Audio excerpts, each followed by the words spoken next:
Selamat siang teman-teman. Siang. Kami dari kelompok 4 akan mempresentasikan hasil diskusi yang telah kami buat, yaitu materi tentang viskositas. Dan adapun saya Galang Yusafa dengan NIM 2403135.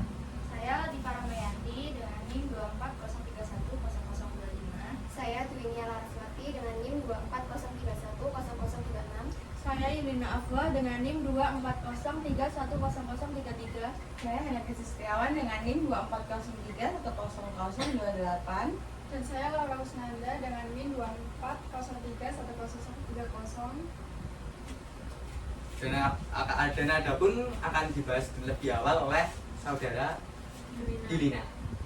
Jadi ini materinya penentuan viskositas. Latar belakangnya, viskositas atau kekentalan merupakan gesekan yang terjadi antara lapisan-lapisan yang bersebelahan dalam fluida. Fluida merupakan zat cair yang dapat mengalir pada seluruh keadaan tertentu. Viskositas pada zat cair terjadi akibat adanya gaya-gaya kohesi antara molekul zat cair menurut Ardiansyah 2017. Viskositas menunjukkan tingkat kekentalan suatu produk. Semakin tinggi viskositas produk, maka semakin kental produk tersebut, menurut Setiawan 2020. Secara umum, viskositas dibedakan menjadi dua jenis, di antaranya viskositas dinamis dan viskositas kinematis. Viskositas kinematis merupakan perbandingan viskositas dinamis terhadap massa jenis fluida.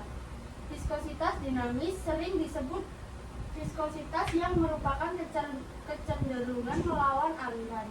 Satuan untuk viskositas dinamis adalah Pascal second atau Newton second per meter persegi atau kilogram per meter second.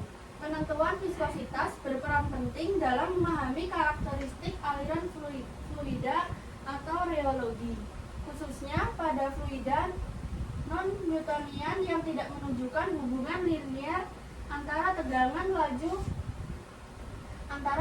dan laju geser. Pada jenis fluida ini, viskositas berubah bergantung pada kecepatan geser atau waktu, sehingga analisis viskositas menjadi lebih rumit, namun tetap krusial dalam proses perancangan dan pengembangan formulasi produk menurut Astuti et al. 2020. Uji kekentalan viskositas dilakukan untuk memahami perilaku fluida dalam berbagai kondisi, seperti pengaruh suhu, tekanan, atau bahan tambahan terhadap kekentalan bahan tersebut. Nah, selanjutnya, tujuan praktikum dari penentuan viskositas yaitu menentukan dan membandingkan viskositas berbagai macam cairan dengan menggunakan alat viskometer profile. Untuk metode praktikum, alat yang digunakan yaitu viskometer profile, terus gelas beker, dan spindle. Untuk bahannya ada 3, yaitu kecap kedelai, sari buah jambu biji, dan juga sirup jeruk. Selanjutnya ada cara kerja. Yang pertama yaitu menyalakan daya dan menyesuaikan kaki viskometer hingga gelembung berada di dalam tengah target, tengah mempersiapkan untuk melakukan pengamatan. Yang kedua, memasukkan cairan ke dalam gelas beker dan memilih spindle yang bergantung pada viskositas sampel. Yang ketiga ada memasukkan spindle ke dalam sampel dan pasang spindle ke mur kopling, kemudian menekan tombol spindle dan mengisi kode spindle. Selanjutnya menyalakan motor, menekan layar, membaca nilai persen torsi dan viskositas pada tampilan monitor dengan satuan viskositas dinamis, kemudian menyesuaikan kecepatan yang dicapai. Yang terakhir, matikan monitor setiap kali spindle dilepas, mematikan daya setelah dipakai. Nah, di sini ada hasil pengamatan. Hasil pengamatannya ada 3 sampel dan 2 kali percobaan. Pada sampel jeruk diperoleh percobaan pertama 11,30 cp, percobaan kedua 10,8 cp dengan rata-rata 10,69 cp. Dan sampel kedua yaitu kecap diperoleh percobaan pertama 20,80 cp, percobaan kedua 21,00 cp dengan rata-rata 20,9 cp. Dan untuk percobaan sampel terakhir, percobaan pertama diperoleh 28,00 CP, percobaan kedua diperoleh 27,60 CP, dan rata-ratanya 27,8 CP. Nah, teman-teman, dari hasil praktikum yang kita lakukan dan pengamatan yang sudah disebutkan tadi, bahwa pembahasannya yaitu berdasarkan hasil pengamatan tadi, viskositas 3 sampel tersebut menunjukkan variasi yang signifikan. Baik sirup jeruk itu memiliki viskositas terendah yaitu sebesar 10,69 CP, diikuti kecap manis sebesar 20,9 CP, dan tertinggi adalah sari buah jambu biji yaitu sebesar 27,8 CP. Itu menurut takwim viskositas itu yang rendah pada sirup jeruk disebabkan oleh kandungan air yang tinggi dan mengandung dalam jumlah sedang, dan tidak adanya partikel tersuspensi seperti pup mempercepat aliran dan menurunkan hambatan gerak fluida. Sebaliknya, kecap manis lebih kental karena mengandung gula dalam konsentrasi tinggi, protein dari fermentasi kedelai, serta garam yang memperkuat ikatan antar molekul. Itu menurut Purnomo tahun 2015. Dan sari buah jambu biji ini menunjukkan viskositas yang tertinggi karena mengandung serat buah atau pulp dan pektin yang cukup tinggi. Pulp yang tidak tersaring menghambat gerakan fluida sehingga meningkatkan viskositas. Sedangkan pektin mampu membentuk struktur gel dalam kondisi pH asam yang meningkatkan viskositas jika berada dalam kondisi asam dan mengandung gula. Nah, faktor yang mempengaruhi viskositas tersendiri yaitu dipengaruhi dalam penyimpanan ruang penyimpanan lemari pendingin dan dapat mempengaruhi kentalan suatu fluida. Jika suhu naik, maka viskositasnya akan menurun. Begitupun sebaliknya. Dan konsentrasi larutan, tekanan, dan berat molekul terlarut dan dalam sampel. Ada juga kesimpulan dari penentuan viskositas.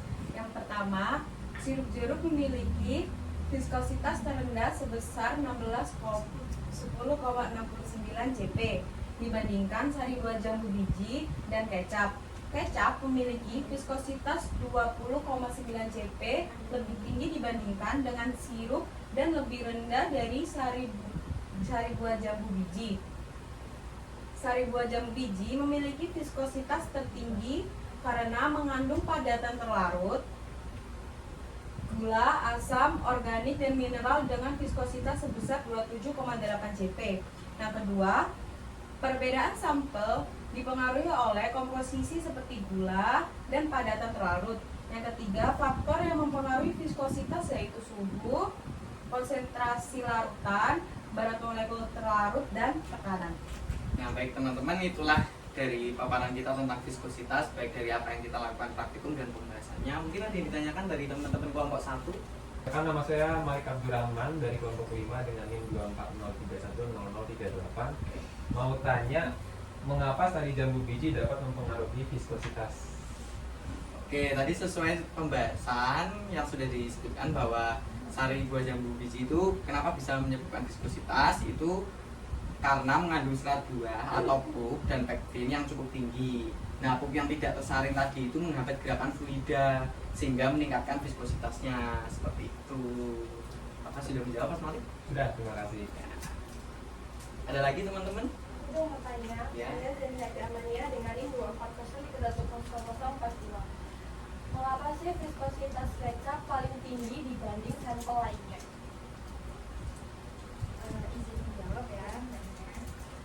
Kecap memiliki viskositas paling tinggi karena konsentrasi total zat terlarut yang sangat tinggi, termasuk gula, protein, garam, dan komponen fermentasi lainnya, yang menghasilkan struktur matriks kompleks dengan daya hambat alir yang lebih besar dibandingkan sampel lain. Sudah menjawab? Ada lagi teman-teman? Cukup. Oke, baik teman-teman, terima kasih. Itulah tadi presentasi dari kelompok kami tentang penentuan viskositas. Terima kasih atas perhatiannya. Kurang lebihnya dari kami juga dimohon maafkan. Sekian, terima kasih.